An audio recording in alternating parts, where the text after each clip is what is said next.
Hi,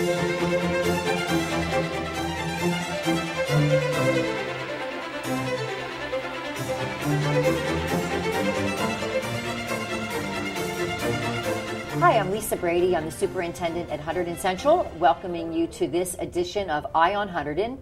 I'm really pleased to be joined today by two community members and moms who are here to share with us some of their experiences and talk about a very special organization in our community. I'm joined today by Norma Zimmerman. Welcome, Norma. Thank you. And Stephanie Hope. Hi. Welcome, Stephanie. Thank you.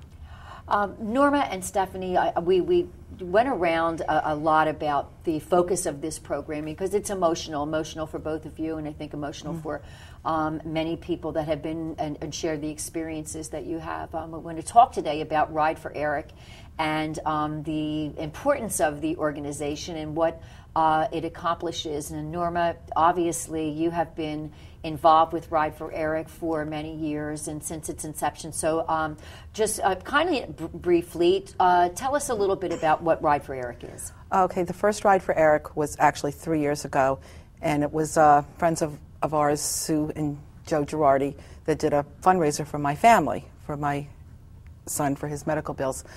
And last year, Susie Girardi made it a nonprofit organization, which has been a dream of mine for a long, long time, to do something to raise money for awareness and money for pediatric cancer research.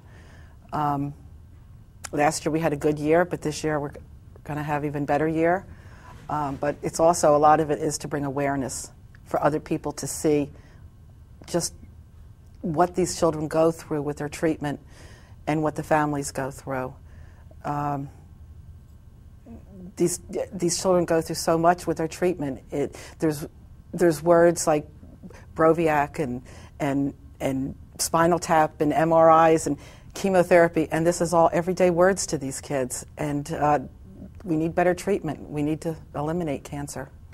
And one of the things, Stephanie, as a mom who had lost a child to pediatric cancer, one of the things that struck me when I first met with Norma that I think people don't think about are the other things that families need when the family is going through this, and that Ride for Eric provides funding for. But can you talk a little bit about what were the kinds of things that that you were able to secure on some level, but many things that are often not met?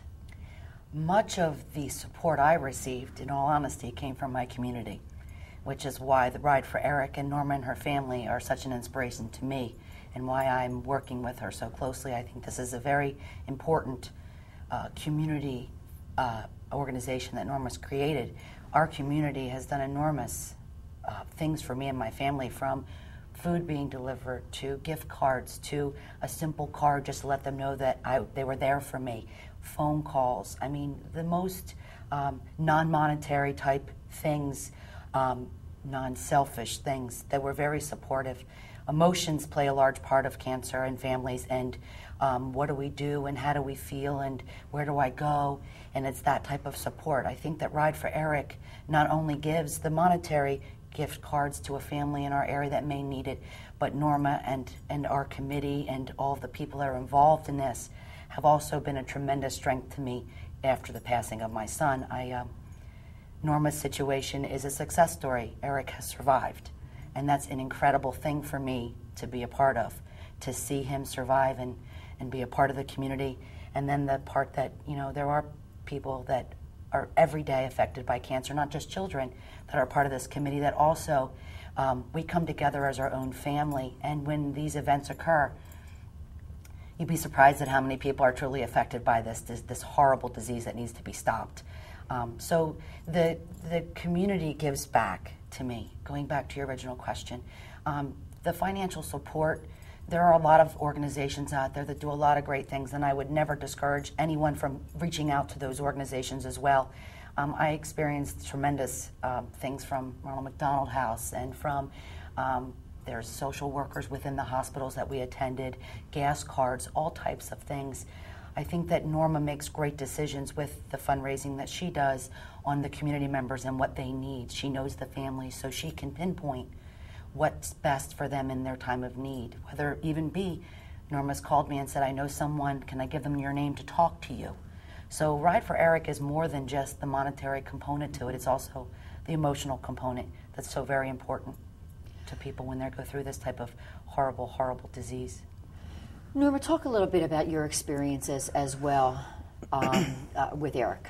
Okay, Eric was diagnosed when he was 17 months old with a very deadly form of brain cancer called medulloblastoma, and it had also spread to his spine by the time that they had found it.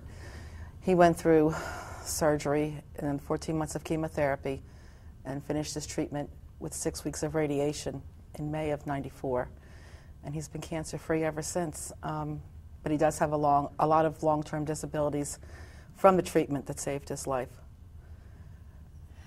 When we talked to, we talked a little bit about just the ongoing emotional issues too for a child, you know, that has gone through treatment, and you know, that it's not just something that stops and then, you know, it's successful. It's not done when the treatment's finished. No.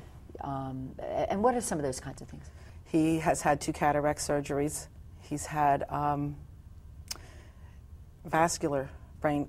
He had a blood vessel replacement done in his brain 2 years ago because, as a result of the radiation, some blood vessels were damaged, which he was in dire need of probably having a stroke.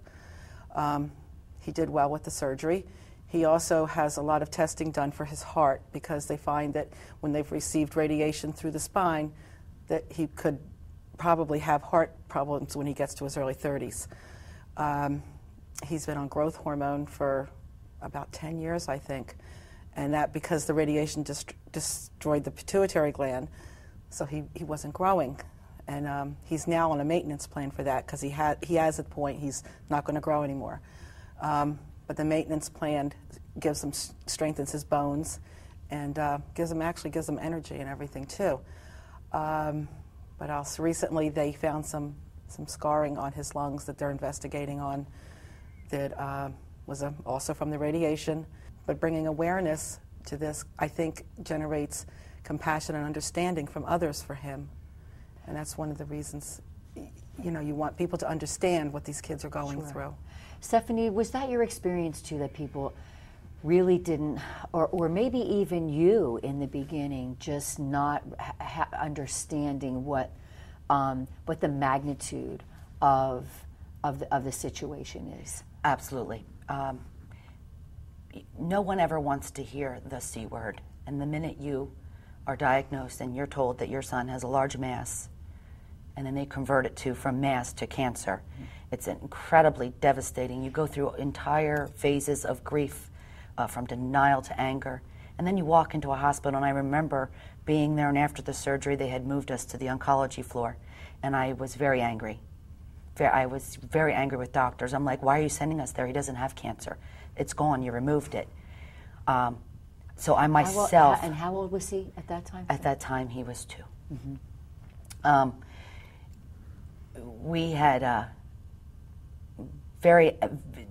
experienced much anger, and we went to the oncology floor, and I remember walking down the hallway at Children's Hospital, and I was incredibly entrenched with pain. I looked around, and I saw children vomiting. I saw older children, 18, 19, 20 years old, with IV poles. I saw children with no hair. I couldn't believe where I was. I couldn't believe this was happening to me. My world had completely turned upside down. Incredible levels of devastation, and I could not believe that we were dealing with this. And before I know it, you know, as strange or as sick or as scary as it sounds, it became normal. Mm-hmm. And I now have a completely different outlook when I see a child with special needs. I don't look at them as a child with special needs. I look at them as special children. And that's very important to me because they are. I know what Eric goes through still. My Nikki went through it for 3 years, so I truly understand the level of devastation and how people, not me, it doesn't happen to me, and when it does, your life changes.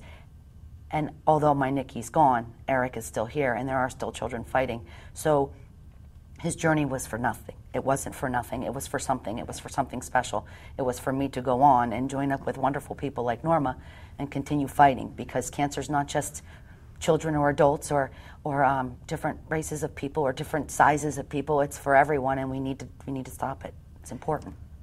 Did you find, were the hospitals helpful? I mean, I think the emotional, making connections with other families that are going through something so devastating, because certainly I think as on an outsider looking in, you feel tremendous compassion and but you couldn't possibly understand or know what that feels like.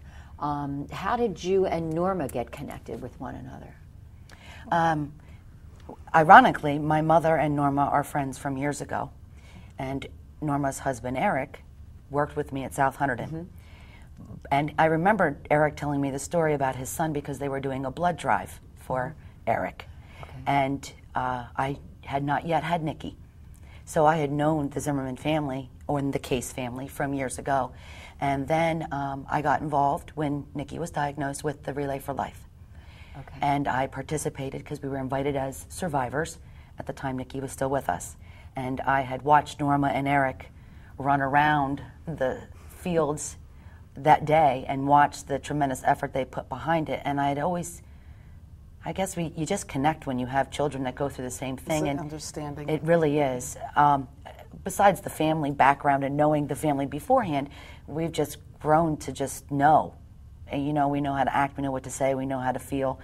Very similar to our babies, that were affected by this disease. So we work with the Relay for Life. And then I wanted to start a foundation for Nicholas, doing exactly what Norma's doing. And I had talked to her about it and asked some information, and I decided that I don't need to have Nicholas's name on anything. I need to join forces and make this a more powerful event than ever. So I decided not to do my own foundation, and instead decided to work with Norma and start fighting this disease together as a community coming together for the good of the greater. Yeah, and it is a bond between two people, because you can talk to a lot of people, but they don't understand the depth of what it is to have a child with cancer. She knows, she understands. You join forces with people that totally understand the heart hurt.